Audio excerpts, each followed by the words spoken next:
Masih ingat Attila Syah mantan suami Wulan Guritno? Begini kabarnya sekarang.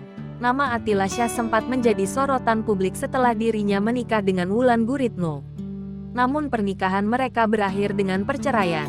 Lantas bagaimana kabar terbaru Attila Syah? Attila Syah tampaknya mulai kembali eksis di media sosial. Ia pun kerap membagikan momen kesehariannya. Baru-baru ini Attila Syah mengungkap kisah cintanya di masa lalu. Setelah 20 tahun bercerai, Attila Syah baru mengungkapkan perjalanan asmaranya dengan sang mantan istri, Wulan Guritno. Ceritanya itu membuat Attila Syah menuai sorotan publik. Terlebih momen itu terjadi setelah Attila lama menghilang dari dunia hiburan.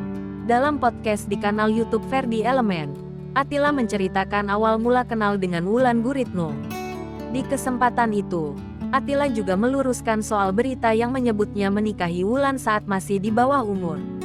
Sebelum dekat dengan Wulan, Attila sempat berpacaran dengan wanita asal Taiwan.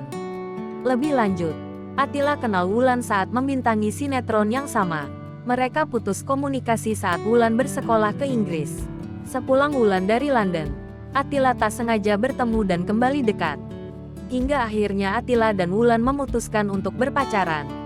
Tak lama setelah berpacaran, Attila dan Wulan akhirnya menikah di tahun 1998. Kala itu Attila berusia 22 tahun, sementara Wulan berumur 17 tahun. Adik Attila Syah itu mengaku di umurnya itu sudah pantas untuk menikah.